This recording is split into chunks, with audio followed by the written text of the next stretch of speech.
Reborn. On the day I received the admission letter, the school notified every student that they must bring a companion beast upon enrollment. As the last descendant of the cultivation clan, everyone needs to complete the dual cultivation course during their time at school, so my father was well prepared and brought back a white tiger and a white fox that very afternoon. My sister is a year older than me, but because she took a year off due to illness, she ended up being in the same grade as me. In her previous life, my sister chose the white tiger without hesitation. It was because during her training at the academy, the strength of the companion beast was greatly related to the master's cultivation. If the companion beast was powerful, it could even fight in place of its master, and in some cases, it could even help the master form a golden core and ascend to immortality sooner. You can also enjoy the powerful companion features of the mighty reading beast. Experiencing ecstasy night after night, in her previous life, my sister had already enjoyed the benefits of the white tiger, but she never expected that, despite its strength, the white tiger would turn out to be the most dangerous creature. Not only did it fail to help her achieve immortality, but in the end, due to its possessiveness, it ended up confining her. Finally, both fell into demonhood, and were slain by the gods. Although my white fox is not as fierce as the white tiger, it has steadily and surely helped me achieve immortality. In the end, when my sister fell into demonhood, she watched helplessly as I ascended to immortality, so in this life, she almost without hesitation pointed at the white fox. I want him. In her previous life, her sister only knew how to use the white tiger, but she didn't know that he himself was a god. After her death, the white tiger returned to its divine position as the guardian deity of the West. In her previous life, after my sister fell into demonic ways, she saw that I had successfully cultivated with the white fox, and in a fit of rage, she severely injured me, so after she was slain, I also soon perished due to the damage to my core essence. So, in this lifetime, sister, since you've given me such a divine beast, I won't hold back. A sudden bright light flashed before my eyes, stinging them. I stared blankly at the heavy, gold-edged admission letter in my hand, its ancient, bold characters gleaming brightly. Cloud Cultivation Academy. In my ears, my mother's joyful chatter about preparing for the journey echoed. My heart was still pounding wildly, almost as if it would shatter my ribs and leap out. The excruciating pain of having my soul torn apart by the white tiger's claws seemed to linger. My sister's frenzied and jealous gaze as she fell into demonic madness, and the despair of my rapidly deteriorating and withering belly after it was damaged, all of it felt vividly real. I was reborn. Reborn. On the day I received the admission letter, the crossroads of fate, the notice says that every student must bring a companion beast upon enrollment. The companion beast is crucial to cultivation, and even to forming a golden core and ascending to immortality in the future. My father's voice pulled me out of my daze. I suddenly looked up and glanced across the table. My sister, Kathy, was sitting right there, her fingers tapping the table seemingly idly, but her eyes were strikingly bright, hiding an eagerness and understanding that I had completely failed to see in my previous life. I was instantly certain, she has been reborn too. Sure enough, my father continued, fortunately, I was prepared. He turned around and led two spirit beasts out from the inner chamber. One is a majestic white tiger with a faint golden glow shimmering between its brows. Its steps are steady, its gaze proud, and it exudes an intangible aura of pressure. Its low growl carries the authority of the king of beasts. This is Harrison. The other is a snow-white fox with lively eyes that hold a hint of scrutiny and judgment. Its posture is elegant, yet it inexplicably radiates an air of aloofness and superiority. This is the one who made my previous life so difficult, in my past life. At this very moment, my sister almost without hesitation chose the most formidable white tiger, reaping all the glory and benefits for the next 3 years, only to end up. My heart tightened, but this time, before father could even ask who would choose first, Sister Kathy had already sprung to her feet. Her fingers shot out like lightning, pointing at the white fox, her voice brimming with barely contained excitement and a hint of triumph at seizing the initiative. I want him. The living room fell silent for a moment. Father seemed a bit surprised. He glanced at the white tiger, then at the white fox, hesitating as he said, Kathy, the white tiger's potential is clearly more. No, I want the white fox. Sister's tone was resolute, even carrying an urgency I couldn't quite understand, as if she feared that even a second's delay would let the white tiger cling to her. Her gaze toward the white fox was filled with the relief of having a second chance to avoid risks and the confidence of being about to control a known future. I sneered inwardly, idiot. She only saw the white tiger's final ferocity and descent into darkness. forgetting the boundless glory and the ultimate pleasure in cultivation it had brought her in the early stages. She was even more unaware that this white tiger was, in fact, a trial of the Western guardian deity's descent into the mortal realm. After her death, she actually returned to her divine status, and that good white fox of mine, it wouldn't let me touch it for 3 years, putting on such airs. It only reluctantly agreed to dual cultivation after draining all my savings, so pretentious and stingy. Seeing my sister's firm stance, father didn't press further and naturally led the white tiger to me. Crystal, Harrison is in your hands now.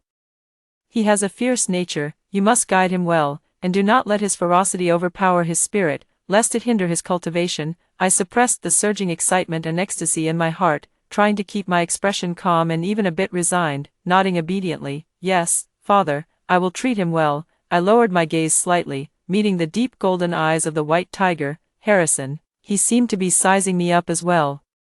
His gaze not one of indifference or disdain toward his sister's choice, but rather carrying a hint of curiosity. Seeing this, my sister couldn't help but curl the corners of her mouth upward, clearly satisfied with my compromise and the acquisition of the ferocious beast. Even casting a slightly pitying glance my way, she tugged at the seemingly docile white fox, already envisioning how easily she would tame it in the future, how she would avoid the tragedies of her past life, and how she would once again trample me underfoot. The white fox allowed itself to be pulled along, but its gaze drifted elsewhere, carrying a hint of barely noticeable condescension and indifference. I couldn't be bothered to pay her any mind, as all my attention was focused on the future divine beast beside me. Father gave a few more reminders about school enrollment matters before letting us return to our rooms to rest. That night, the moonlight was as clear as water. I sat by the bed, my emotions still somewhat stirred. The door was gently pushed open, and the white tiger walked in with elegant and powerful steps,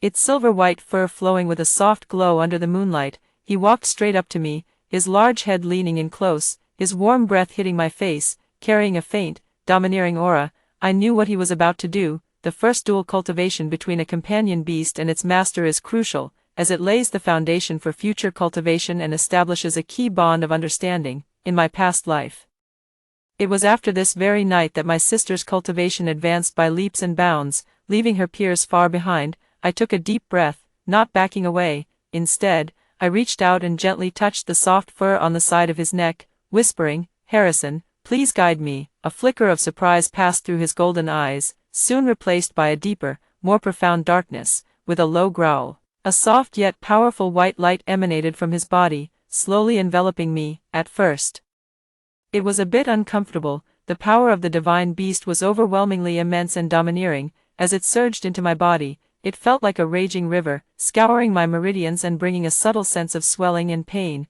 But I gritted my teeth and endured, focusing on circulating my family's cultivation technique to guide this force. Gradually, that domineering power seemed to sense the uniqueness of my physique and became slightly gentler, flowing more smoothly into every part of my body, perfectly harmonizing with my own blood constitution. An indescribable, ultimate sense of pleasure and power surged through me, far more intense and exhilarating than what my sister described in my past life memories. My cultivation is growing at an unprecedented, frenzied pace. My belly continues to expand, and the acupoints that would normally take months or even years to unblock are now being pierced through layer by layer with unstoppable force. 1,000 miles in a single night, truly worthy of the name. I don't know how much time has passed, but the light gradually fades. The white tiger lay beside me, its eyes contentedly narrowed, its massive head resting gently against my leg, even emitting a soft purr. Where was the ferocity of the king of beasts? It seemed more like a tamed giant cat.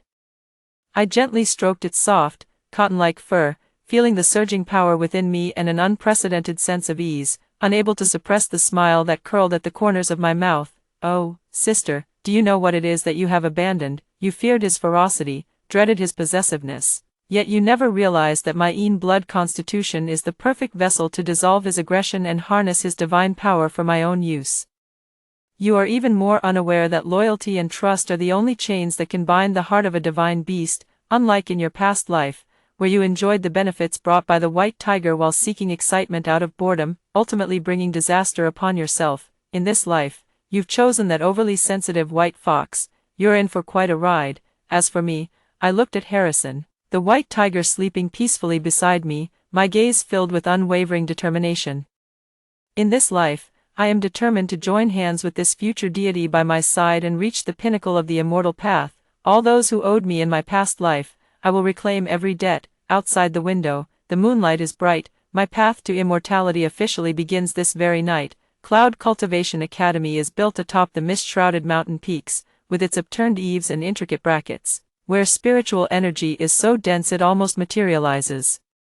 On the day of the new students' enrollment, the area in front of the mountain gate is bustling with crowds. Various companion beasts follow their owners, their low growls, whinnies, and soft chirps intertwining into a peculiar symphony. My sister Kathy and I walk side by side, yet it feels as if we are in two different worlds. By my side, the white tiger Harrison strides with a composed pace. His build is far more imposing and majestic than that of ordinary companion beasts. His silver-white fur gleaming with a faint golden hue under the sunlight, exuding an aura of authority without the need for anger. Wherever he passed, the crowd instinctively made way, their gazes filled with awe, curiosity, and even a hint of fear. Oh my God, is that a white tiger? Such a powerful aura. What level of spirit beast must this be? Who is she? How can she possibly tame such a ferocious beast? Keep your voice down. Don't anger it. Whispers kept coming. I remained calm on the surface, but inwardly, I was enjoying the attention. In my past life, these gazes, these discussions, all belonged to my sister. Now, it's finally my turn. In contrast, the snow-white fox beside my sister Kathy is indeed stunning and eye-catching, drawing many admiring glances, but the white fox moves with an elegant yet aloof grace, its eyes lazily scanning the surroundings with a condescending scrutiny, as if it were not here to accompany her but to select a consort. To Kathy's occasional soft commands, it merely flicks its tail, responding with indifference. Kathy's expression gradually shifted from one of smug satisfaction to one of embarrassment and irritation. She clearly hadn't expected that, even after being reborn, this white fox's temperament would be even more arrogant and difficult to handle than in her vague memories. "Bruce, walk faster," she couldn't help but urge in a low voice.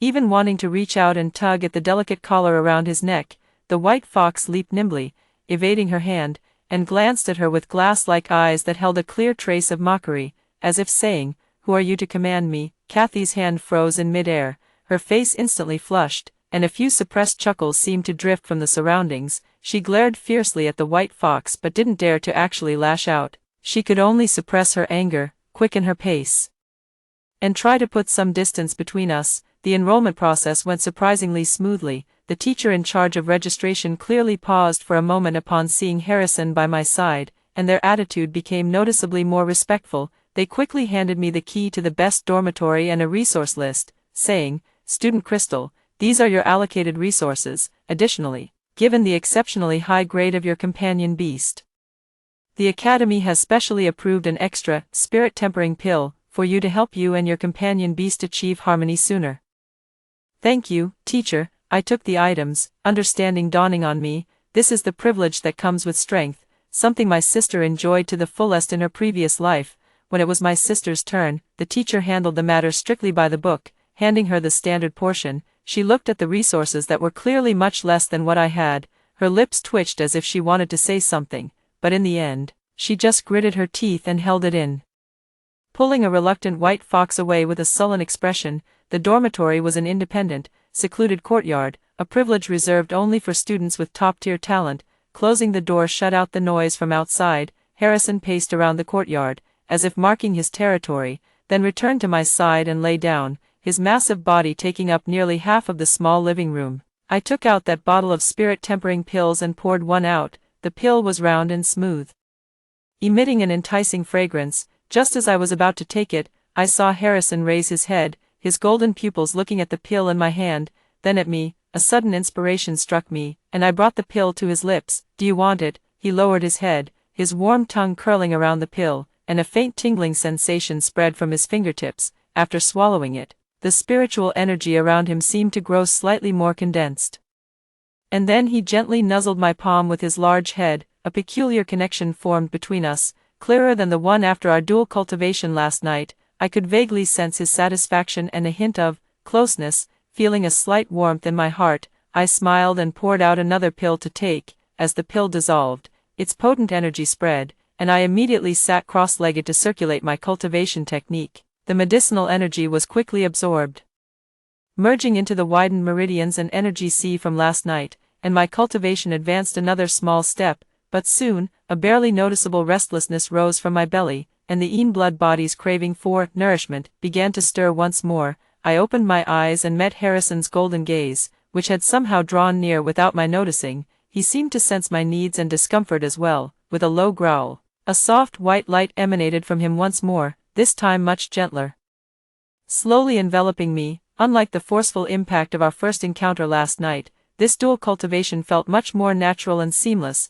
His divine power gently flowed into my body, not only easily calming the restlessness of the blood physique but also completely refining and absorbing the medicinal power of the spirit-tempering pill without the slightest waste. Moreover, I could sense that the innate, sharp and solemn aura of the Western Vajra within his power, after entering my body, was quietly absorbed and transformed by the unique constitution of the blood physique, becoming a part of my own cultivation without causing any discomfort or backlash of malevolent energy. This process was so smooth it felt intoxicating. After it ended, I felt refreshed and clear-headed, my eyes bright and sharp, sensing that I was just a step away from breaking through to the next realm. Harrison also seemed very satisfied, licking my fingers and purring contentedly in his throat. I leaned against his soft, warm belly, my fingers combing through the fur on the side of his neck, my heart filled with countless emotions. In her past life, my sister only saw the white tiger as a tool to enhance her cultivation and a means to show off, never treating him sincerely, let alone attempting to deeply understand and harmonize with his power. She took endlessly, and later, as progress slowed, she grew dissatisfied, seeking out dark cultivators for stimulation, ultimately igniting the untamable ferocity and possessiveness within the white tiger's divine power. She simply didn't understand. This was not a beast, but a deity. What he needed was resonance and guidance, not control and exploitation. Harrison, I whispered softly, more as a promise to myself, in this life, I will be different. He seemed to understand, his tail gently brushing against my back. In the following days, the Academy's classes officially began, theoretical classes, spell practice, combat training. With Harrison by my side, I always learn everything faster than others. His divine power perfectly complements mine. Even in combat classes, the slightest pressure he occasionally releases can make the opponent's companion beast tremble with fear, losing their nerve before the fight even begins. My name, Crystal, along with her white tiger companion beast, quickly became the focus and legend among the new students of this year. However, my sister Kathy's days grew increasingly difficult. The white fox simply couldn't be bothered to cooperate with her cultivation. During spell practice, it lay nearby, dozing off. In combat training, it elegantly groomed its fur, completely ignoring Kathy's perilous situation. Even when Kathy attempted to follow the Academy's requirements to initiate the preliminary spiritual resonance dual cultivation, the white fox directly swatted her hand away with its paw, its gaze icy and disdainful, as if it had touched something filthy. Kathy repeatedly lost face in front of everyone, and with her resources falling short, her cultivation progress was slow,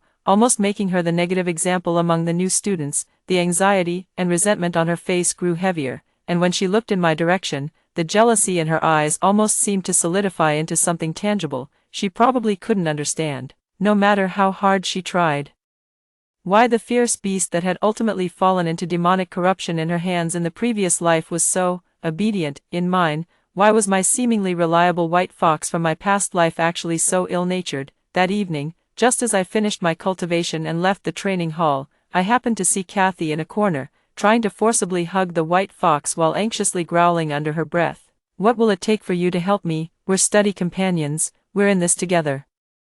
Do you really want to remain useless like this forever? A burst of spiritual light erupted from the white fox, unceremoniously pushing her away, its voice icy with utter disdain. Useless? Who do you think you are to command me? Get lost. Kathy stumbled and fell to the ground from the impact, looking utterly disheveled. A few students passing by couldn't hold back their mocking laughter. She looked up and met my calm gaze. In that instant, the shame, embarrassment, and jealousy on her face twisted completely. I calmly averted my gaze and gently patted Harrison's neck beside me. Let's go, Harrison, it's time to go back and cultivate. The white tiger gave a low growl in response, carrying me away with steady steps, leaving behind a gaze filled with venomous hatred that seemed almost ready to spit fire.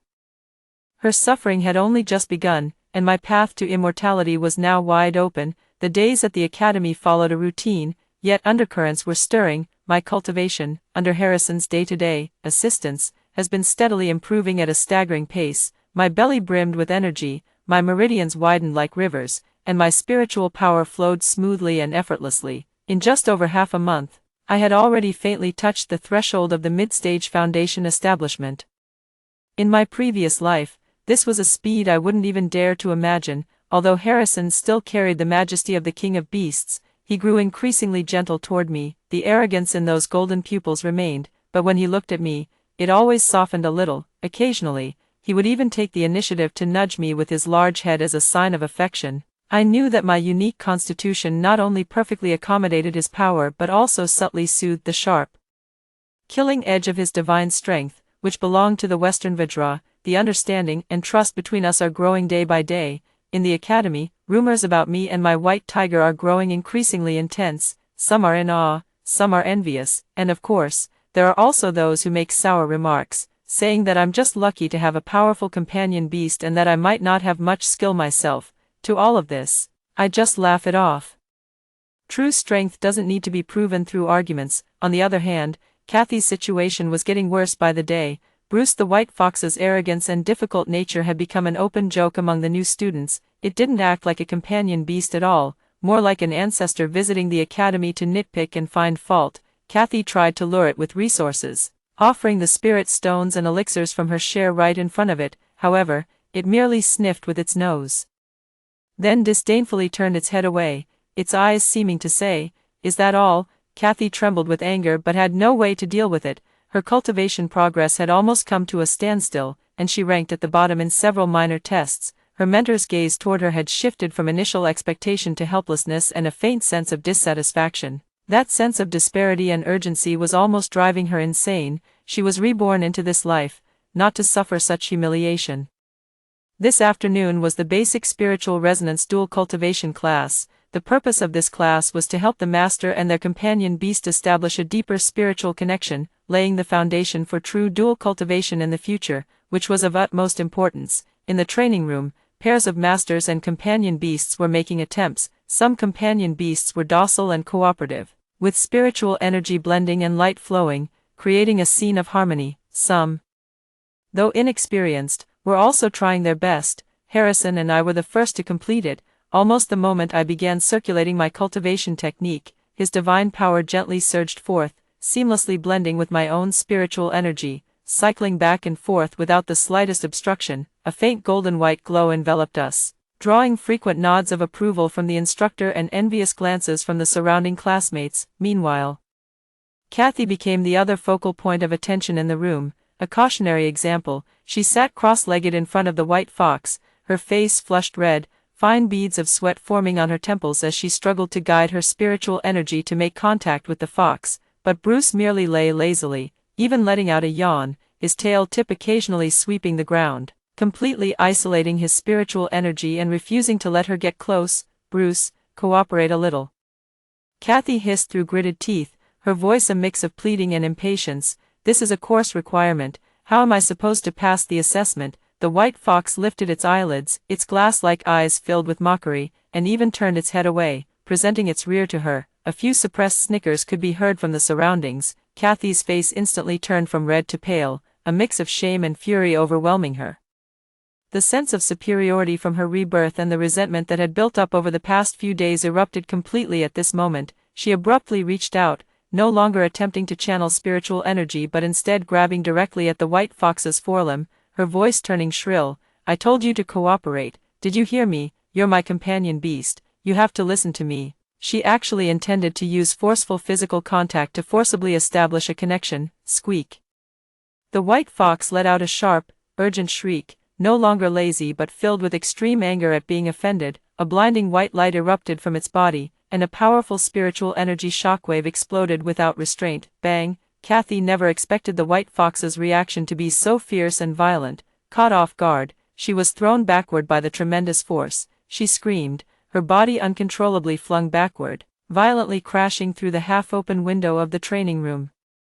Ah! Amid the gasps of everyone, her figure vanished through the window, followed by a series of shattering sounds and the dull thud of a heavy object hitting the ground from outside the building. The training room fell into dead silence in an instant. Everyone was stunned, staring in disbelief at the shattered window, then turning their gaze to the elegant white fox that had landed gracefully and was leisurely licking its paw. As if nothing had happened, the mentor's face turned pale, and he rushed downstairs in a hurry. I also walked to the window and looked down. Downstairs was a greenbelt, where Kathy lay in a sorry state, having fallen into the bushes. Her hair was disheveled, her clothes torn by branches, and her face and hands were covered in scrapes. She was moaning in pain, with shards of broken glass scattered around her. She didn't suffer any serious internal injuries. The white fox had clearly held back. However, the sight of her being pushed down the stairs by her own familiar in such a disheveled state, in full view of everyone, was more humiliating than any physical harm.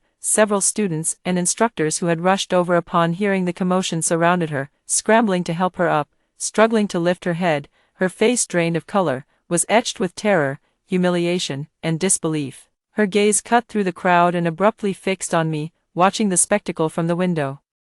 The resentment in that gaze was almost palpable. I looked back at her calmly, without a trace of emotion in my heart. Can't handle it already. In my past life, I endured the white fox's cold violence and all kinds of mistreatment for 3 whole years, swallowing my pride and exhausting all my resources, just to barely earn his cooperation. The grievances and hardships I faced back then were far worse than what you're going through now. This is only the beginning. I withdrew my gaze and gently patted Harrison, who was quietly crouching beside me. It seems someone and her good partner still need more time to get used to each other, I murmured to myself, a hint of barely noticeable sarcasm in my tone. Harrison let out a low growl, nuzzling his head against me, a flicker of human-like understanding in his golden eyes. He might not understand everything, but he could clearly sense that the woman downstairs harbored ill intentions toward me, and anyone who meant me harm naturally didn't deserve even a moment of his attention. The commotion downstairs continued, with Kathy's cries and the mentor's comforting words faintly audible. I turned around, left the window, and stopped watching that farce. The wrath of the white fox, how could it be so easily resolved with just one rebirth? Sister, you must accept this grand gift with care. The incident of Kathy being pushed down the stairs by the white fox became an enduring joke at the academy. She avoided seeing anyone for several days, and when she did appear occasionally, she kept her head down and hurried along. The snow-white fox by her side remained elegant, yet it seemed more like a silent mockery. Meanwhile, on my side, while I was enjoying boundless glory, whispers of doubt began to emerge quietly. The power of the white tiger was too domineering and conspicuous, inevitably arousing envy. Some of the older students, especially those with high-tier companion beasts and some strength of their own, gradually shifted their gazes from curiosity and admiration to defiance and provocation, relying solely on a powerful companion beast. How much real ability does he actually have? A strong companion beast doesn't mean the master is strong. If their spiritual energy isn't in sync, backlash is inevitable sooner or later. I heard the white tiger is a ferocious beast with an extremely violent aura. Let's see how long she can stay arrogant. These words, to some extent, reached my ears. I don't really care, but someone clearly took it seriously. On this day, it was the practical combat training class, to help us adapt to different opponents.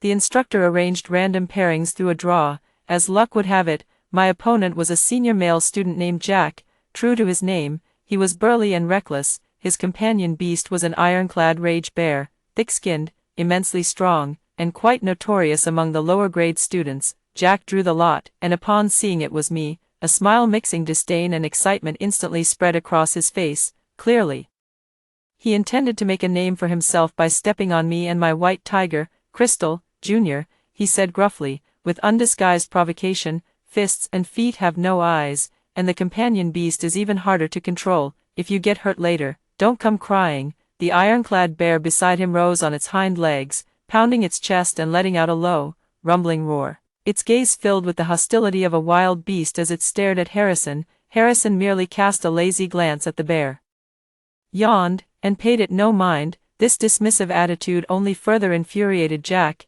I smiled faintly. Don't worry, senior, feel free to make your move. The contest begins. Jack roared and lunged forward at the same time as the ironclad rage bear. He specialized in earth-based techniques, and with his spiritual energy infused, his fist strikes were as heavy as mountains. The rage bear was even more ferocious, its paw swiping through the air with a tearing sound.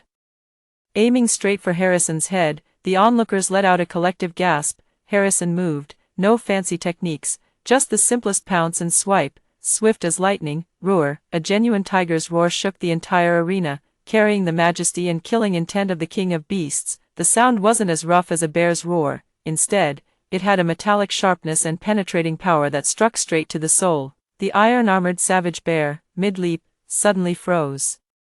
A flicker of instinctive fear flashing in its beastly eyes. It was in that moment of hesitation, Harrison's massive claw had already struck down. Bang, a deafening metallic clang. That seemingly casual swipe sent the massive ironclad rage bear tumbling backward, leaving 3 deep claw marks on its thick armor. With spiritual energy overflowing, after sending the bear flying, Harrison didn't slow down. His massive body, with an agility that defied its size, charged straight toward Jack.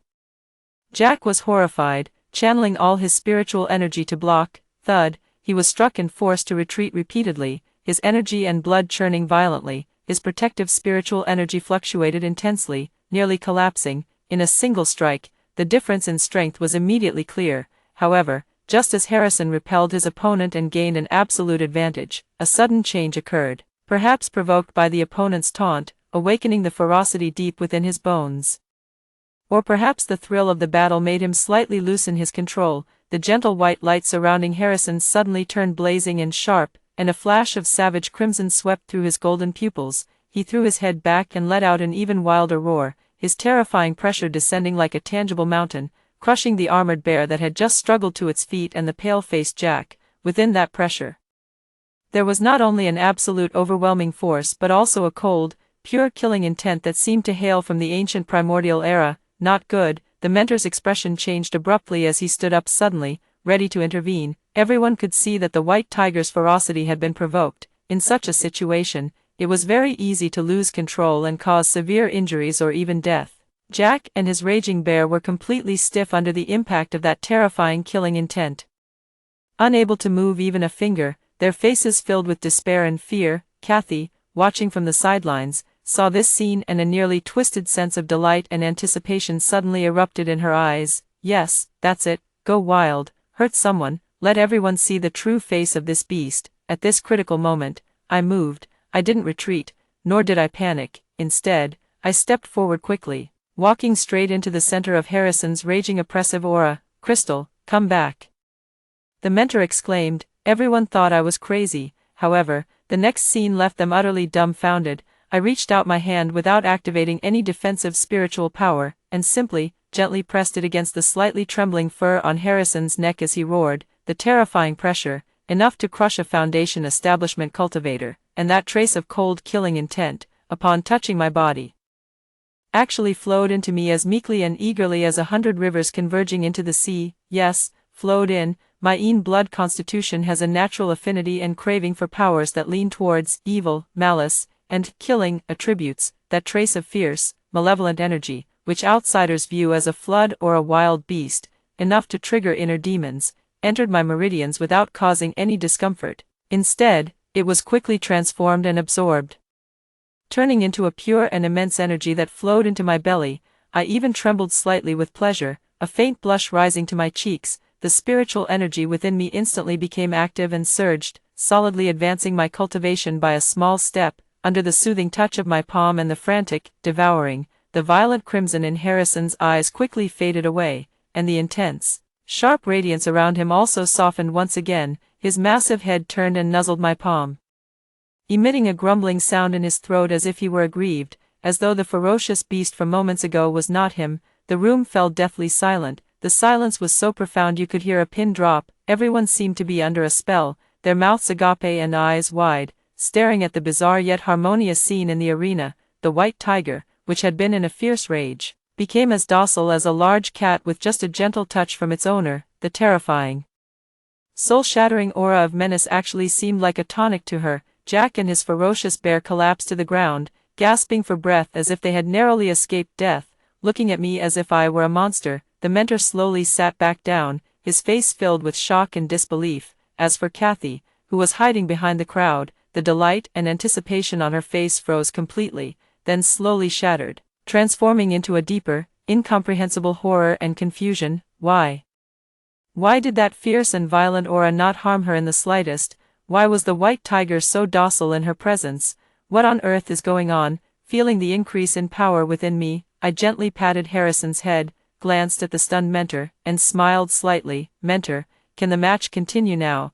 The mentor suddenly came to his senses, gave Harrison and me a complicated look, cleared his throat, and said, Jack is out of the fight, this match goes to Crystal.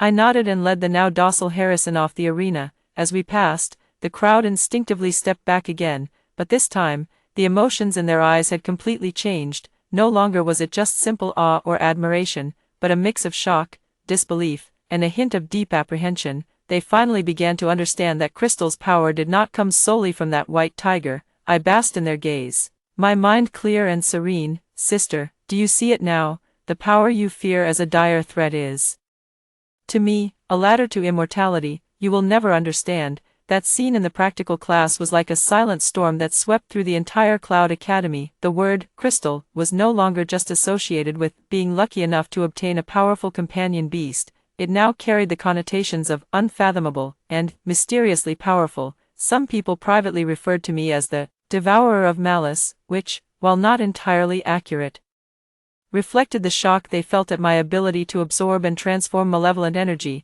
The mentor's gazes toward me held a bit more weight and curiosity, and resources began to tilt further in my favor. The voices that once whispered behind my back, claiming I relied solely on my companion beast, vanished almost overnight, replaced by a cautious reverence. My relationship with Harrison grew increasingly harmonious. Our nightly dual cultivation was no longer just a simple infusion of power.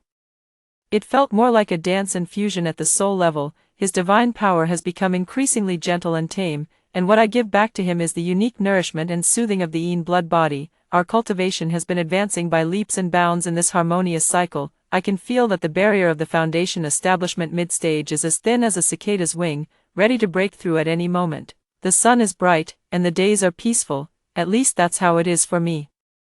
And Kathy, she completely lived in my shadow. The incident of the white fox being pushed off the building made her a laughingstock, while my rapid progress and harmony with the white tiger became needles that pricked her constantly. She tried to mend her relationship with the white fox, lowering herself and even offering up her already scarce resources to please it, but Bruce just looked at her with those cold, mocking eyes, occasionally absorbing a bit of spirit stone as if bestowing a favor, yet still refusing any form of deep spiritual resonance, let alone dual cultivation. Her cultivation progress has stagnated, placing her almost at the bottom among the new students. Her mentor had long given up on her, and her classmates looked at her with either pity or mockery. The sense of superiority and foresight she had from her rebirth were completely crushed by reality. That evening, as I was leaving the alchemy room with the herbs I had just exchanged to prepare some auxiliary pills for Harrison, I happened to see Kathy walking out of the mission hall, looking utterly dejected. She had nothing in her hands, clearly having received no good tasks, or perhaps even her eligibility to take on tasks had been restricted. She looked up and saw me, along with the obviously high-quality medicinal herbs in my hand, her gaze instantly turning sharp. Feeling proud, are you? Her voice was hoarse, filled with barely suppressed resentment. As she blocked my path, Harrison let out a low growl, stepping forward half a step, his golden eyes locking onto her coldly. I gently patted Harrison, signaling him to stay calm, and looked at her calmly. What are you talking about, sister? I don't understand. Stop pretending, she almost screamed, drawing the attention of a few students nearby. Crystal, how dare you? How is it that the damn white tiger is so obedient in your hands? Why doesn't the killing aura harm you? What kind of dark magic did you use? Tell me. She was emotionally agitated, her eyes red and bloodshot, clearly tormented by inner demons and jealousy. Seeing her hysterical state, I suddenly felt a sense of pity. Reborn in this life, she only thought about avoiding risks and seizing opportunities, but never considered looking for the problem within herself. I don't have any dark magic, I said calmly. I just treated him with sincerity. A companion beast isn't a tool, it's a partner. Sister, if you always treat Bruce with a condescending attitude, how could it ever sincerely help you? Partner, sincerity. Kathy seemed to have heard the biggest joke, her facial muscles contorting. Stop being so hypocritical here. That white tiger is nothing but a vicious creature. He may be obedient now, but sooner or later, he will turn on you, just like. She abruptly stopped speaking, her eyes darting around as if realizing she had said too much. I sneered inwardly. Just like he did to you in your past life, right? No need for your concern, sister, I said, too tired to argue further. Worry about yourself and your companions. I heard you failed the spiritual resonance class assessment again last time. That sentence hit her right where it hurt. Her face instantly turned pale, her lips trembled, but she couldn't utter a single word. I walked past her and left directly with Harrison. Even after walking a long way, I could still feel the venomous, hateful gaze from behind, fixed firmly on me. I know she won't let it go. The lessons from the past life and the disparity in this one are enough to push someone who was already ill-intentioned to the extreme. Sure enough, in the following days, I vaguely sensed something unusual. Sometimes during my cultivation, I would feel a faint, almost imperceptible, malicious gaze. Sometimes while walking in the remote corners of the academy, I would encounter unfamiliar faces with shifty eyes and a gloomy aura, seemingly approaching unintentionally but quickly leaving. Harrison also seemed to notice and became more vigilant. Every time his golden pupils swept over the shadows, a barely perceptible sharp glint would flash in them. I understood. Kathy could no longer sit still. Unable to comprehend the state Harrison and I were in, she attributed it to dark magic. Unable to handle the white fox on her own, she sought to sabotage my cultivation from the outside. She probably wanted to uncover the secret of how I controlled the white fox, or, more maliciously, find a way to provoke Harrison's ferocity, make him lose control, and let me taste the backlash, or even repeat the tragedy of her past life. Unfortunately, she miscalculated. That evening, I deliberately went alone to a relatively secluded spiritual spring at the back of the academy to bathe. The environment here is serene and usually sees few visitors. Sure enough, as I relaxed and soaked in the hot spring, that subtle sense of being watched reappeared, bolder and closer than before. Even a faint, almost imperceptible, strange fragrance, carrying a hint of allure and temptation, drifted over with the night breeze. This fragrance can quietly stir the most primal desires within a person's heart. For those who are cultivating or have an unstable bond with their companion beast, it is undoubtedly a deadly temptation, easily leading to a loss of mental control and a surge of spiritual energy. It is a lowly, seductive fragrance, mixed with soul-disturbing dark magic. I sneered inwardly, held my breath, and slightly activated the Een blood physique within me. That pitiful charm was instantly absorbed and neutralized, having no effect on me whatsoever, but I could sense that Harrison, who was feigning sleep beside me, twitched his nostrils slightly. His golden pupils opened in the night, flashing with a trace of offended irritation and anger. The fragrance was clearly aimed at him as well, attempting to provoke the primal wildness of his divine beast nature. Seeing that their actions seemed to be having an effect, the person in the shadows grew bolder. A female cultivator, dressed provocatively with an alluring figure, emerged gracefully from the shadows of the forest. Her eyes were hazy, and her voice was so sweet it could drip with honey. "Oh, dear junior sister, bathing alone here must be so lonely. How about I keep you company?" She exuded an intense, unnatural aura of seduction, clearly a result of practicing some kind of sinister dual cultivation technique. Her gaze, however, kept drifting toward Harrison beside me.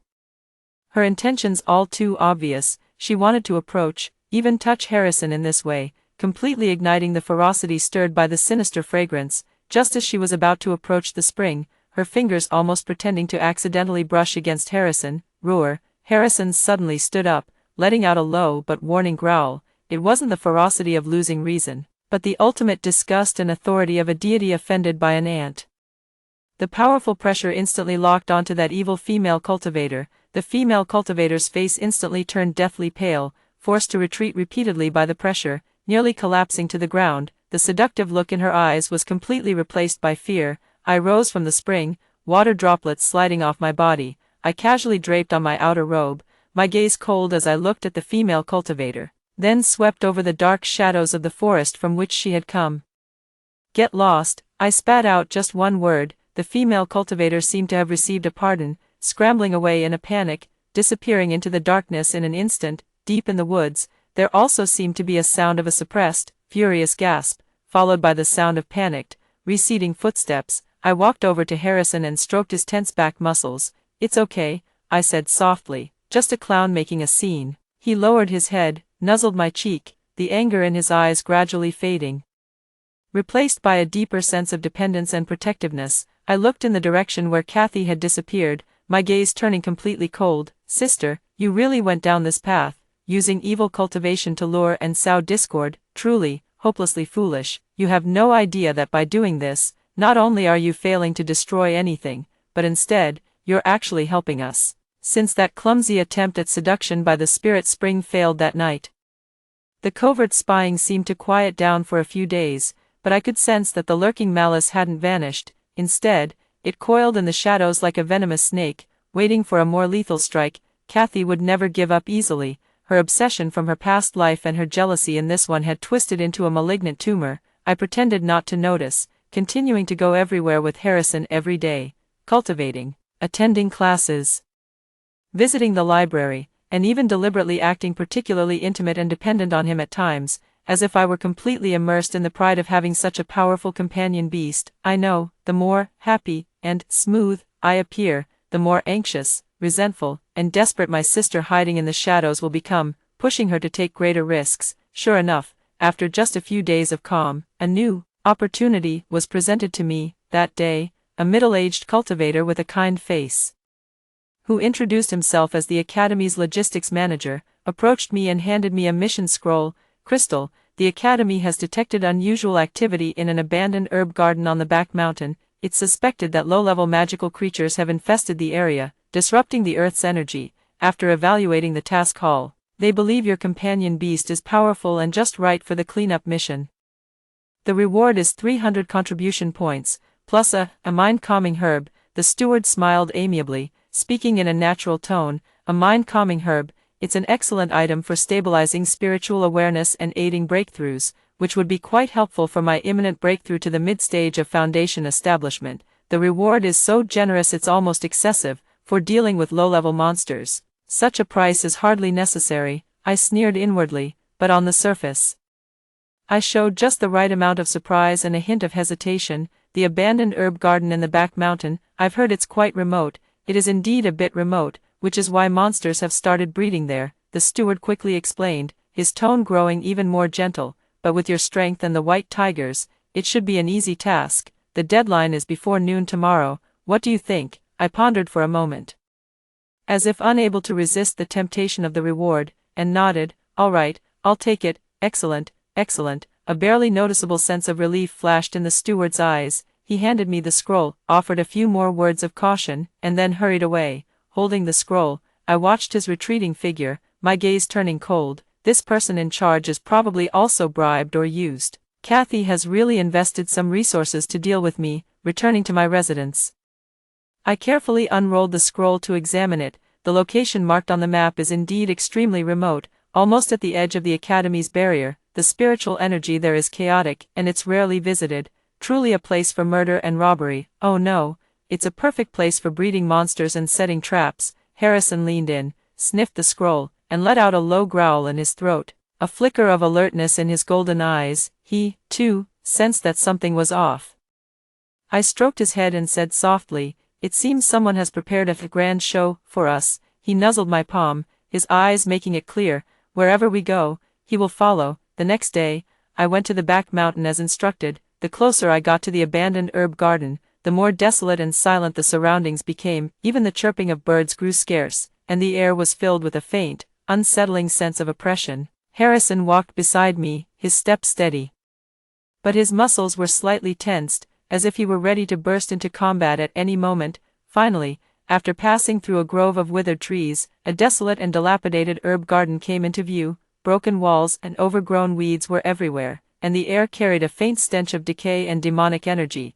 It was quite convincing. I stopped in my tracks, quietly extending my spiritual sense. Sure enough, more than one presence was hidden in the surroundings, aside from a few faint, chaotic auras that seemed artificially created by low-level demonic creatures.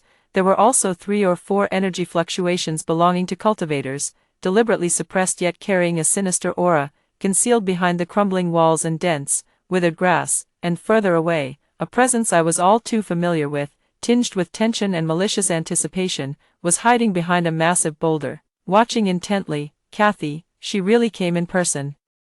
Is she here to watch me get torn apart by the out-of-control white tiger with her own eyes? I took a deep breath and gave Harrison a look. The battle erupted instantly, not aimed at the disguised low-level monsters, but Harrison suddenly turned his head and let out an earth-shattering tiger roar, unleashing a sharp, unstoppable golden claw wind that slashed directly toward a broken wall on the left. Boom, the broken wall exploded, sending debris flying in all directions. Two black-clad evil cultivators, their faces aghast, were forced to reveal themselves. They clearly hadn't expected the attack to be so sudden and precise. "Take action," one of them shouted sharply. In an instant, two more evil cultivators leaped out from the other directions. At the same time, those low-level demons, wrapped in demonic energy and hideous in appearance, roared and charged forward. A total of 4 evil cultivators, all around the early Foundation establishment stage. Wielded sinister techniques and coordinated seamlessly. Clearly, they were well practiced in such deeds. They did not attack me directly. Instead, 2 of them activated a black banner, unleashing billowing black mist. The mist carried a strong defilement and mind-disrupting force, enveloping Harrison. The other 2 brandished poison hook chains, specifically targeting Harrison's limb joints, intending to restrict his movements. Their goal was very clear: to provoke, corrupt, and irritate the white tiger to the maximum, making him completely enraged. Roar! Harrison, shrouded in the defiling black mist, let out a furious roar. A trace of bloodshot instantly appeared in the golden pupils, and a fierce, violent aura began to rise uncontrollably. The foul energy indeed made him extremely uncomfortable and irritable. Monsters and grappling hooks came one after another. The situation instantly became extremely chaotic and dangerous, behind the distant rocks.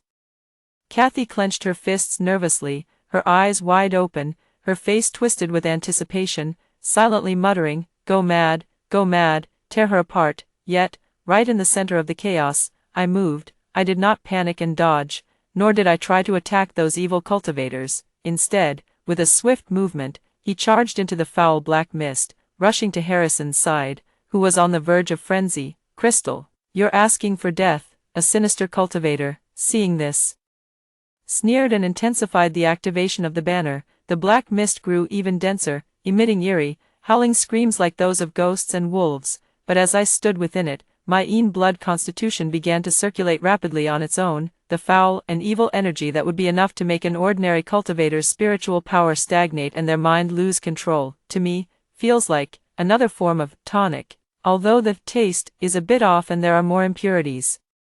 Its essence is still a power that leans toward darkness and evil. Every pore on my body seemed to open, frantically absorbing the surging black mist of filth. After being rapidly refined by the cultivation technique within me, the impurities were removed, and it transformed into streams of pure spiritual energy that converged into my belly. Even my skin began to glow with a faint, eerie red light, and my eyes shone with an astonishing brilliance. At the same time, I reached out my hand, not to attack, but once again, gently and firmly, embraced Harrison's neck, which was trembling slightly with rage. "Harrison, look at me," my voice cut through the roars and shrieks, reaching his ears clearly. "It's me, I'm fine, this trash can't harm me in the slightest." I opened my mind to him without reservation, conveying my calmness, my trust, and my state of not only being unaffected by these sinister forces but even capable of turning them to my use. The act of madly absorbing and transforming the evil energy, along with the pure trust of our mental link, was like a basin of cool spring water, instantly extinguishing the rising crimson in Harrison's eyes. He could clearly feel that the foul energy that had made him uncomfortable and irritable was being absorbed and neutralized by me as if I were devouring it like a whale, and what I transmitted back was a more refined and peaceful power. His ferocity and brutality lost their foundation and their target. "Woo!" He let out a low whimper, filled with confusion and dependence, burying his massive head in the crook of my neck and nuzzling gently. The fierce and ominous aura around him receded like a tide. His golden pupils regained clarity, even clearer than before, reflecting my image within them, filled with an indescribable emotion and loyalty. The oncoming monsters and grappling hooks were casually swatted away by his claws, his movements effortless and graceful, with no trace of brutality left. "How is this possible?" The evil cultivator controlling the banner cried out in disbelief, his eyes nearly popping out of his head. Their dark arts were actually being absorbed by that girl as nourishment, and the white tiger was just pacified like that, hidden behind the rocks. Kathy's expression of anticipation and excitement froze completely, then shattered into endless horror and incomprehensible despair. Her legs gave way, and she nearly collapsed to the ground. "No, it can't be, how could this happen?" she murmured, her face as pale as paper. The trap had failed, utterly failed. Instead of provoking the ferocity of the white tiger, it seemed to have deepened the bond between them even further. I looked at the now tamed Harrison in my arms, then raised my head to gaze coldly at the panicked evil cultivators. The game is over, now, it's time to clean up. The trap failed. Instead of losing control, the target's aura merged even more intensely. The demonic cultivators were instantly thrown into a panic. "Retreat," the leader made a swift decision. His voice hoarse and filled with terror as he shouted. The situation had completely exceeded their expectations. The girl's eerie absorption of demonic energy and the sudden docility of the white tiger sent chills down their spines. The four of them no longer had the will to fight. They quickly retracted their banners and hooks, retreating hastily, hoping to escape under the cover of the withered trees and broken walls, trying to run. My eyes turned fierce. "Since you've come, you must leave something behind. Let the one behind the scenes know that some ideas are not to be entertained." "Harrison," I growled under my breath. Without another word, the white tiger, having just suppressed its ferocity, let out a commanding roar, its golden eyes locking onto the four figures fleeing in panic. It abruptly reared up on its hind legs, its front paws swiping fiercely through the air, not aiming for their physical bodies, but striking at the sinister energy and space swirling around the four of them. Buzz, an invisible, vast and mighty pressure suddenly descended, as if the heavens and earth were overturned.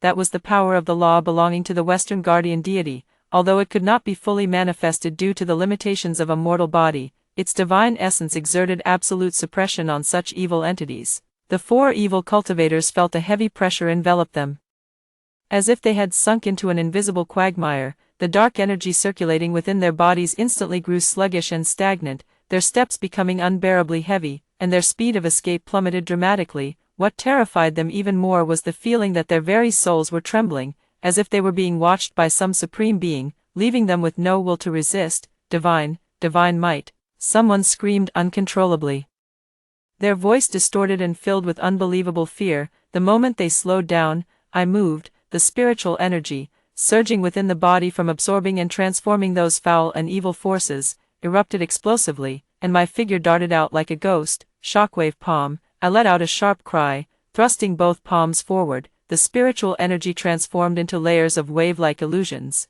carrying a soft yet endlessly powerful force, precisely striking the backs of the two trailing evil cultivators. Thud, thud, the two were struck as if by a heavy blow, spewing a mouthful of foul blood. Their bodies were thrown forward and crashed heavily to the ground. After struggling a few times, they fell unconscious, the sinister energy around them mostly dispersed, their cultivation effectively crippled. The other two were terrified out of their wits, desperately burning their lifeblood in an attempt to break free from the invisible pressure's restraint. Harrison let out another low roar, and the pressure intensified once more. The two immediately felt as if crushed by a massive mountain, falling to their knees with a thud. Black blood seeped from all 7 orifices, and they completely lost the ability to move. In the blink of an eye, all 4 Foundation Establishment stage evil cultivators were completely annihilated. I calmly walked over to them, bent down to search, and quickly retrieved a communication jade talisman from the leader's chest. It still carried a faint, yet extremely familiar, spiritual fluctuation, belonging to Kathy. I sneered and pocketed the jade talisman. Evidence obtained. After doing all this, I finally turned around to look at Harrison, who had been standing quietly in place, guarding me all along. His golden pupils were fixed on me without blinking, filled with complex emotions. There was the lingering intensity after the battle, the disgust for the evil spirits, but more than that, there was an indescribable stirring and fervor. I walked up to him, looked up at his face, reached out to stroke the soft fur on his cheek, and said softly, "It's all right now, it's all over, thank you, Harrison." He lowered his head, his massive skull gently nuzzling my cheek and neck, the movement carrying an unprecedented intimacy and dependence, while a soft, aggrieved yet contented purr rumbled in his throat. He was feeling a lingering fear that the filth might have harmed me, and even more, fear that his momentary loss of control could have frightened or hurt me. But at this moment, he clearly sensed that I was not the least bit afraid. Instead, I trusted him completely, even standing by his side in battle, turning the very evil force he despised most into a tool for our use. This complete understanding, acceptance, and trust are, to him, A gift more precious than any power. I could feel that the already strong bond between us, after this shared battle and mutual protection in the face of crisis, has become even more unbreakable, even taking on a hint of soul resonance. His feelings toward me are no longer just a guardian beast's duty to its master, there is now a deeper, heartfelt sense of recognition and loyalty. Holding him, I felt the reassurance and trust he conveyed, and my heart was filled with peace and joy. This time, my sister's malicious scheme not only failed to drive us apart but instead became a whetstone that tested the strength of our relationship. After this battle, the last trace of unease and doubt in Harrison's heart, born of his fierce nature, completely vanished. He knew that no matter what form he took or what power he possessed, I would accept him, trust him, and face everything together with him, and my loyalty to him was now beyond any doubt. "Let's go back," I said softly. Harrison growled and obediently bent down. I climbed onto his broad, warm back. He carried me, stepping steadily over the unconscious evil cultivators without even a glance. Heading toward the academy, as we passed the huge boulder, I cast a cold glance at it. Behind the boulder, there was no one left, only a few scattered gravel fragments, crushed in the panic of a hasty escape, remained on the ground, along with a faint, sour odor of extreme terror and failure. She had run away. Fine, let her carry this fear and confusion, and taste the bitter fruit she had sown. Back at the academy, I handed over the 4 incapacitated evil cultivators and the communication jade talisman to the discipline hall, only mentioning that we had encountered an attack during a mission, without bringing up Kathy at all. The elder of the discipline hall noticed the residual aura on the jade talisman and examined the cultivation techniques of the evil practitioner, his expression instantly darkening.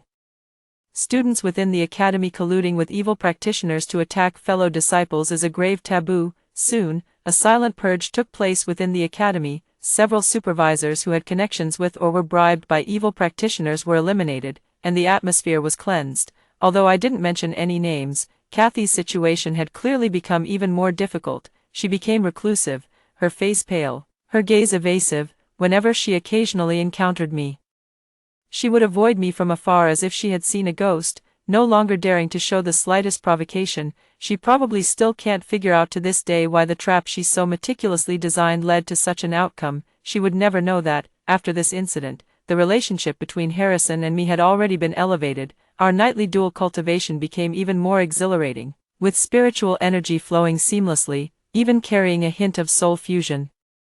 Driven by that refined and purified energy, my cultivation smoothly broke through to the mid-stage of foundation establishment and steadily advanced toward the late stage. The divine power within Harrison has become increasingly refined and pure, the trace of the solemn and deadly aura that belonged to the Western Vajra, under the continuous nourishment and soothing of my Yin blood physique, gradually transformed into the most pure and primordial force. It no longer carried a violent nature. Instead, it became a part of his divine majesty. As we walked through the academy, no words were needed. Our understanding of each other came naturally. With a single glance from him, I knew his thoughts. With a single gesture from me, he understood my intentions. This kind of tacit understanding, when seen by others, evokes even more awe and envy. The trial of loyalty has been passed, and the obstacles on the path ahead have been cleared. The path of immortality is vast and boundless.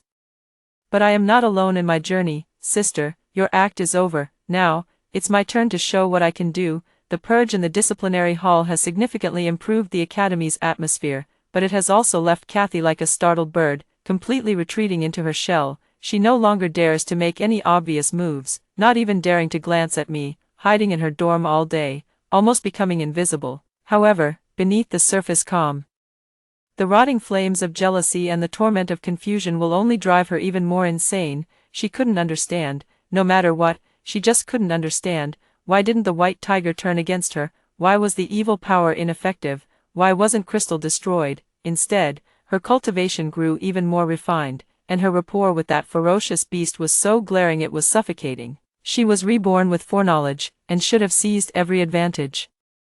Crushed Crystal underfoot, avoided the tragedy of her past life, and ascended to immortality with ease. But now, everything has spiraled out of control, racing in a direction she cannot comprehend or accept. This sense of powerlessness and the stark contrast gnaw at her mind day and night. White Fox Bruce remains as cold and indifferent as ice toward her, even growing more distant due to her anxiety and resentment, with only pure disdain left in the occasional glances he casts her way.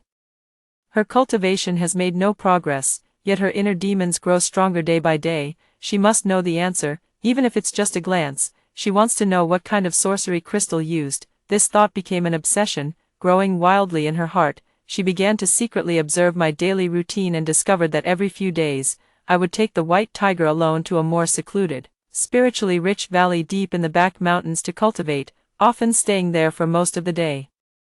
The terrain there was unique, with natural barriers, and ordinary disciples would not approach it, making it an ideal place for quiet cultivation. Kathy felt that Crystal's secret must be hidden there. That day, guessing that I would likely head to the canyon, she secretly sneaked there in advance. Relying on her vague memories of the academy's layout from her past life, she found an extremely well-hidden crevice on a steep cliff. It happened to overlook a platform at the bottom of the canyon.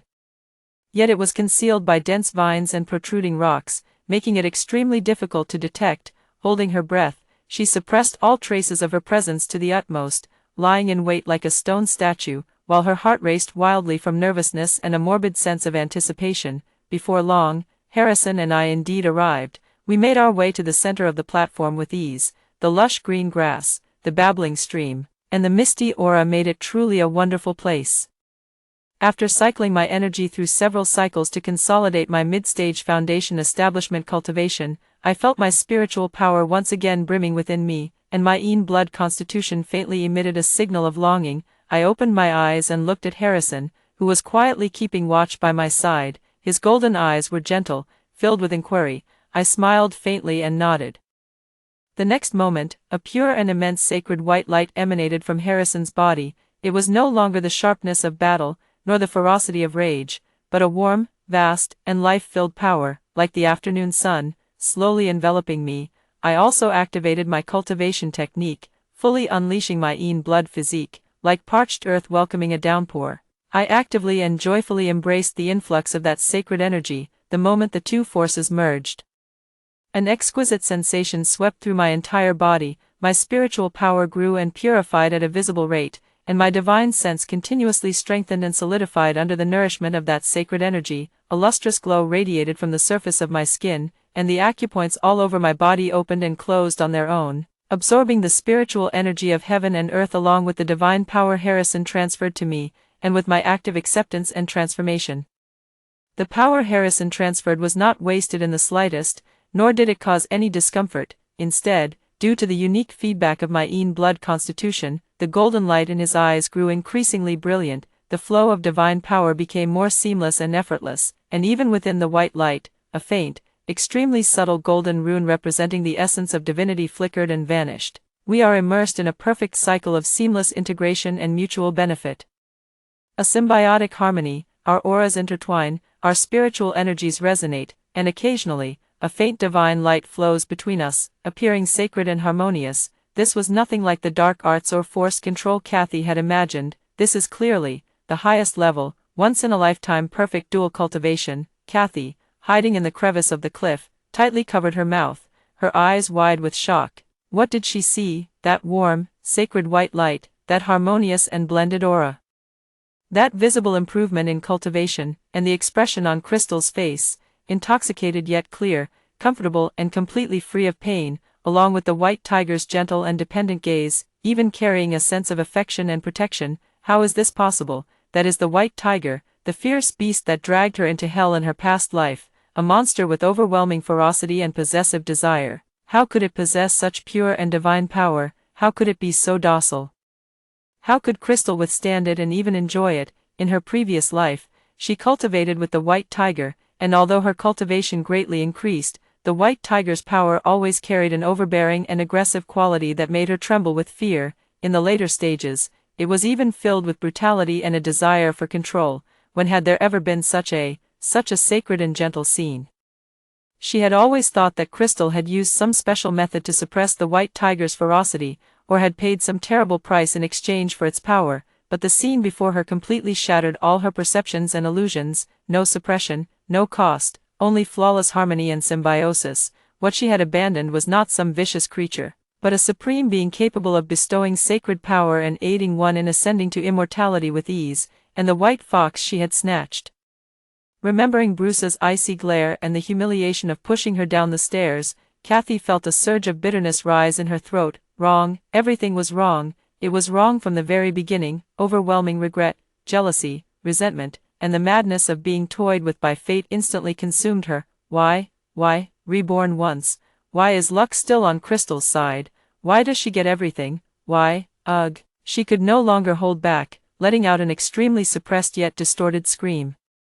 Like the wail of a dying beast, the spiritual energy within her became completely chaotic due to extreme emotional turmoil, and her already unstable cultivation base began to reverse and collapse. The inner demon seized the opportunity, madly eroding her sanity. At the very moment her aura leaked out and she let out a hiss. On the platform, Harrison suddenly raised his head, his golden pupils sharp as arrows, instantly locking onto the hidden crack on the cliff wall. A low, warning growl rumbled in his throat. I was jolted awake from my cultivation, frowning as I looked in that direction. Although I didn't see anyone, the fleeting aura of malice and madness that leaked out was all too familiar to me. It's Kathy, she actually sneaked over to spy on me. I instantly understood her intention. Feeling both ridiculous and pitiful in my heart, I gently restrained the restless Harrison. It's fine, just a clown making a scene, no need to pay attention. Harrison glanced at me, then cast a cold look at the crack, ultimately restraining his ferocity and lying back down,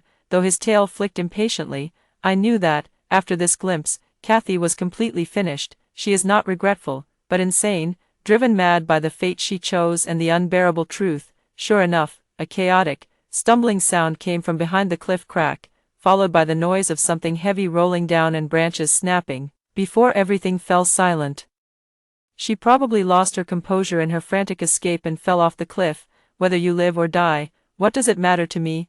I closed my eyes again, feeling the surging power within me and the loyal guardians by my side. Sister, have you finally seen it? This is the bright and smooth path you pushed open with your own hands, and all you have chosen is the abyss. Kathy fell from that steep cliff, although she did not lose her life. Her bones were broken, her spiritual roots suffered severe shock, and her cultivation level plummeted back to the Chi refining stage, rendering her completely crippled. She was found by the Academy's patrolling disciples, picked up, and sent back home to rest and recuperate, or rather, to await death. There were many speculations about why she had appeared in such a remote and perilous place and why she had fallen so miserably, but combined with the rumors that the previous incident involving the evil cultivator was vaguely related to her, most people had already formed their own speculations. Though no one cared about the outcome of a loser anymore, life at the Academy returned to true tranquility, with fewer eyes filled with jealousy and resentment secretly watching from the shadows. Even the air felt much fresher. My cultivation practice with Harrison entered an unprecedented state of smooth progress. That day's minor incident of being watched during our canyon cultivation did not affect us. Instead, it felt like a final tempering, allowing Harrison to fully set his mind at ease and entrust all his divine power and trust to me without reservation. Our dual cultivation was no longer confined to the night. During the day, in the gaps between classes, while strolling through the mountains and forests, or even just sitting quietly to rest, our spiritual energies were constantly engaged in subtle yet highly efficient exchange and circulation.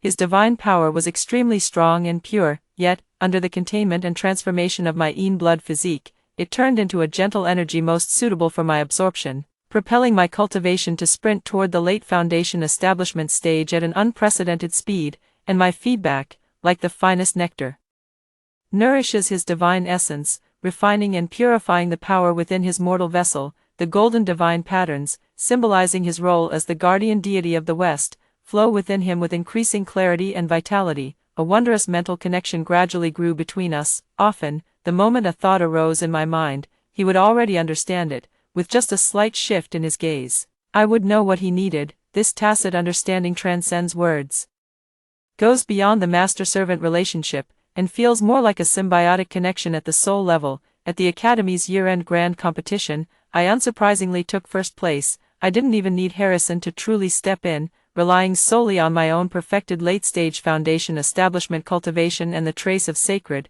awe-inspiring aura I gained from merging with him. I effortlessly overwhelmed all my opponents. At that moment, standing high on the platform, dressed in snow-white robes with the divine white tiger by my side, I accepted the awe and admiration of the crowd, yet my heart remained utterly calm. These empty titles are no longer my goals. My goal lies beyond the 9 heavens. After the grand competition, I applied to the academy for a long-term seclusion to attempt forming my golden core. The place chosen for seclusion was the academy's forbidden ground, the summit of Skirich Peak. This is the place closest to the heavens, where the spiritual energy is wild yet most abundant. Ordinary disciples cannot withstand it, but for Harrison and me, it is the best place to break through. The peak is swept by icy winds, with a sea of clouds churning beneath our feet. Harrison and I stand facing each other. "Are you ready?" I ask softly, my eyes filled with unwavering determination. Harrison's massive head nodded solemnly, his golden pupils burning with a fervent light and complete trust. He let out a low roar,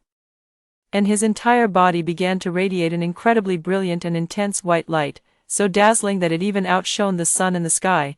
Within the white light, faintly visible were intricate and ancient golden divine patterns emerging and swirling, emanating an immense and boundless divine might. He no longer held back, beginning to unleash the true power of the Western guardian deity. At the same time, I completely let go of my mind and body, pushing the Yin blood body to its limit. The perfected spiritual liquid in my belly spun wildly, forming a massive vortex, greedily preparing to receive the divine gift. Roar! Harrison let out a roar that echoed through the heavens, no longer a beast's cry but a declaration of supreme divine might. Vast, immense, and incredibly pure divine power poured into my body like a cascading galaxy, holding nothing back. This power was overwhelmingly immense, far surpassing any previous experience. My meridians were instantly stretched to the point of excruciating pain, as if they were about to burst. My belly churned, and my sea of consciousness trembled, but I gritted my teeth and held on desperately. The Yin blood constitution operated with unprecedented efficiency, devouring, transforming, and merging. It converted that supremely rigid and powerful divine energy into my most fundamental power, driving the spiritual liquid vortex to continuously compress and solidify. The sky suddenly changed color, dark clouds gathered, and lightning rolled and flickered within the clouds. The mighty power of the heavens descended. The core formation heavenly tribulation. An ordinary cultivator forming a golden core typically faces only the 3-9 heavenly tribulation of lightning, but at this moment, due to the intervention of Harrison's divine power, the heavenly might I have provoked far exceeds that of ordinary people. The thunderclouds were so thick they were suffocating, and within them flashed heavenly lightning tinged with a hint of purple gold. "Come on!" I looked up at the sky, my eyes showing no fear, only soaring pride. Harrison stood guard by my side, emitting a low growl, protecting me as I faced the immense spiritual pressure brought by the heavenly might. The first bolt of heavenly lightning, as thick as a child's arm, tore through the sky and struck down fiercely. I did not dodge or evade. Instead, I activated my cultivation technique. The Yin blood body roared as I took the initiative to meet it head-on. Boom! The lightning surged through my body. A violent paralysis and destructive force swept through my entire body, but I endured it forcefully and even absorbed a trace of the destructive power from the heavenly tribulation, converting it into pure energy that I injected into the continuously compressing spiritual liquid vortex. At the center of the vortex, an incredibly brilliant and condensed golden light began to emerge. The second, the third, each heavenly lightning strike grew more ferocious than the last. I am completely engulfed by the lightning, my skin cracking and oozing blood, yet it quickly heals under the nourishment of divine power. Each lightning strike brings extreme pain, but also the ultimate tempering. My body, my spiritual energy, and my divine sense are all undergoing a qualitative transformation under the dual baptism of heavenly lightning and divine power. Harrison stays close by my side, occasionally swatting away stray lightning that I cannot fully absorb. His gaze remains resolute, shielding me from all dangers. Finally, the 9th heavenly thunder, the most massive and containing a trace of the power of the violet heavenly divine thunder, the ultimate tribulation, crashed down with a deafening roar. Condense! I gathered all my strength, including the divine power Harrison had transferred to me, the spiritual energy I had cultivated myself, and the absorbed and transformed heavenly thunder energy, launching a final assault toward the center of the vortex in my belly, which had shrunk to its limit and was radiating a brilliant golden light. Buzz! As if the first sound of the universe echoed within me, all the power merged perfectly at this moment, reaching a marvelous balance and peak. The rapidly spinning vortex suddenly came to a halt. A flawless, golden, dragon-eye-sized golden core hovered at the center of my belly energy sea. Amidst the slow rotation, it radiates a vast and majestic power with a hint of immortal golden essence. The golden core is formed. At the same time, the thunderclouds in the sky suddenly disperse, and a myriad of radiant lights pierce through the clouds. showering the mountaintop. Faint celestial music can be heard, and an extraordinary fragrance fills the air. This is the heavenly truths. Congratulations to the core forger, I have successfully formed my golden core, officially stepping into the path of immortality. However, the changes are not over yet. At the moment I achieved my golden core, the brilliant white light and golden divine patterns on Harrison beside me also reached their peak. His massive white tiger form began to blur and elongate within the light. Finally, it transformed into an immensely tall, majestic, and sacredly radiant, towering human-like phantom. The phantom's face was indistinct, yet one could sense an ancient, vast, and supreme divine authority that governs the West's destruction and protection. It was the embodiment of the Western guardian deity's sovereign presence. Though it lasted only an instant, the phantom quickly receded, the light faded, and Harrison reverted to his white tiger form. However, the king character on his forehead had completely turned into a pure gold color, and his eyes were filled with the profound insight of worldly matters and the lofty perspective of a deity. He looked at me, lowered his head, and gently pressed his forehead against mine. A feeling of fulfillment, joy, and mutual achievement flows between our hearts. I know that my ascension to immortality has also helped him awaken a trace of his divine essence, bringing him one step closer to reclaiming his godhood. In the glow of the twilight, I stroked Harrison's warm, soft fur, gazed inward at the golden core steadily rotating in my belly, and felt the surging, immense power within me, far surpassing that of an ordinary early-stage golden core cultivator. A brilliant smile slowly spread across my lips. 1 year, just 1 year. I have achieved accomplishments that I wouldn't have dared to dream of in my past life. Sister, do you see this? This is the true path to immortality, mighty heavenly might, violet gold lightning tribulation, boundless radiant light, faint celestial music. The anomaly at the summit of Heaven Peak alarmed the entire Cloud Academy, and even cultivators from far beyond. Countless gazes turned in awe toward the peak that pierced the heavens, sensing the heart-pounding yet alluring aura of a forming golden core, as well as the fleeting yet overwhelmingly majestic divine pressure. Someone has formed a golden core.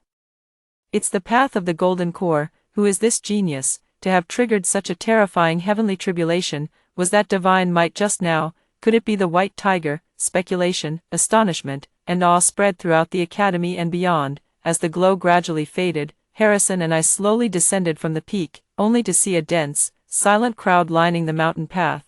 All the students, instructors, and even several academy elders who had been in seclusion for years had come out. They automatically parted to make a path, their gazes fixed on me and Harrison with complex emotions. In those gazes, there was reverence for a golden core cultivator, fear of the divine beast, but more than anything, awe and disbelief at witnessing the birth of a legend. 1 year, in just 1 year since enrollment, he advanced from the early foundation establishment stage straight to the golden core realm.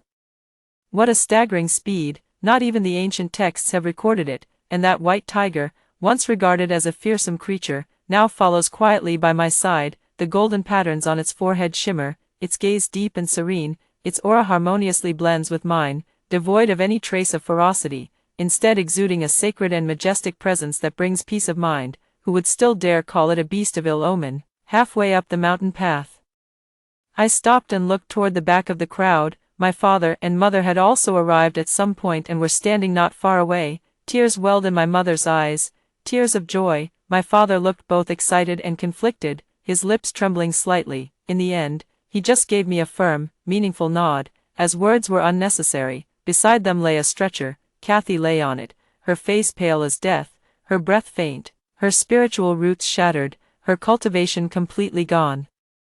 With only a faint trace of life remaining, her eyes were hollow as she stared at the sky, as if she were already dead. She, too, was shaken by the phenomenon of the golden core formation and the divine might, or rather, her last shred of spirit was utterly crushed by the unseen hand of fate. She saw the radiant glow, sensed the flawless aura of the perfected golden core, and felt the familiar divine might that made her soul tremble. She finally understood everything and was utterly despairing. I withdrew my gaze, feeling neither sorrow nor joy. As you sow, so shall you reap. It's all my own doing. At that very moment, the sky underwent another strange transformation. High above the 9 heavens, the originally clear sky was suddenly dyed with endless golden light. Auspicious clouds gather, forming a dazzling celestial path. Vast and ethereal celestial music descends from the heavens. 1,000 times more magnificent and majestic than the earlier golden core phenomenon, an indescribable supreme will of the heavenly way slowly descends, enveloping the entire sky-reaching peak. Everyone is forced to bow their heads under this will, feeling small and awestruck, not even daring to breathe. Amid the golden path, a majestic and solemn voice resounded through heaven and earth, like the voice of the law, guardian deity of the West. Your worldly trials are complete, and your merits are boundless. Return to your position at once. As the voice faded, an immense golden pillar, formed purely from the power of faith and the laws of heaven, descended with a thunderous crash, precisely enveloping Harrison beside me. Harrison, or rather, the guardian deity of the West, raised his head and let out a long cry, no longer a tiger's roar, but a divine sound imbued with the supreme authority of dragons and phoenixes. His white tiger form began to transform and ascend within the golden light. Countless divine runes swirled around him, and his body grew increasingly majestic, awe-inspiring, and radiant. Finally, the golden light faded away. In its place, the white tiger was no longer there. In his place stood a deity clad in platinum divine armor, with jet black hair and an exquisitely handsome yet inherently majestic countenance. A faint golden divine light enveloped his entire being, and with every blink of his eyes, it seemed as though stars were born and perished, and the universe cycled through its turns.